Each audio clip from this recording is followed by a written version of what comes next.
Makikipagkamay sana si Rodman Jr. kay Wembanyama pero di siya pinansin dahil sa nangyaring to. Nadakdakan na naman si Wemby, nakainitan si Gordon mga bro, ginawang papel ni Jokic ang rookie. Denver Nuggets versus San Antonio Spurs, ang muling paghaharap ng two-time MVP laban sa alien na si Victor Wembanyama. Panalo sa tip-off si Jokic, naunahan ng talon ng rookie, sinukat din agad ng MVP ang depensa ni Wemby pero nasupalpal siya dyan. First two basket ng Denver nagmula sa slam dunk na Aaron Gordon. Bawi ang Spurs, 7-1 run, back-to-back 3 points mula kay Champagny. 7-minute mark, Nikola Jokic pasok ang high arcing teardrop sa harap ni Wembanyama. Napa-take over bigla si The Joker mga bro at umiscore ng 9 straight points. Ganda pa ng pagkakasi sa kanya ni Gordon, naisingit sa laki ni Wemby. Well, inalat ang rookie 3 points lang sa first quarter at wala pang naitalang field goal. 0 for 5 sa field ang alien with 2 turnovers. Under 3 minutes,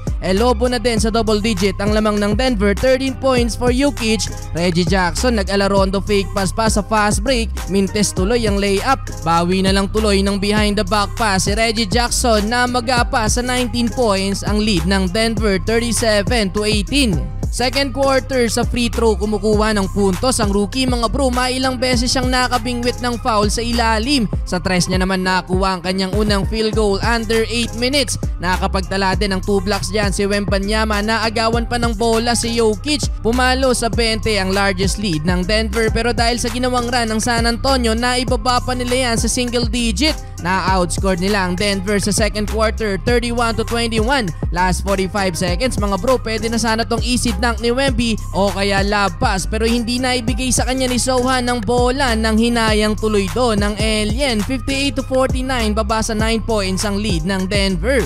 Entering the third quarter, gustong bumawi ni Jeremy Sohan. 7 straight points to start the third quarter. Wemby at Gordon naman mga bro nagkakapisikalan, ayaw magbigayan ng pwesto sa ilalim. Sa gigil ng rookie at takiin ng loob ng paint, natawagan tuloy siya dyan ng offensive foul.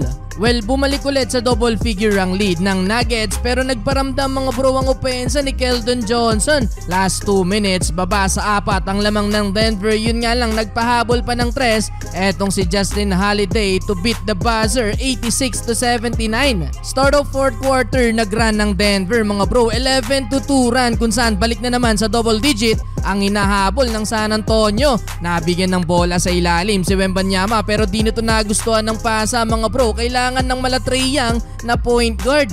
Dismayado tuloy bumalik ng bench etong si Wemby. Well, hawak na ng Denver ang momentum mga bro. Take over si Jamal Murray sa final quarter. Back-to-back basket mga bro hanggang sa nag-maintain na sa double figure ang kalamangan ng Nuggets. At sa uli mga bro, hindi na nakahabol ng San Antonio. Panalo ang Denver sa likod ng 30-point game ni Jokic.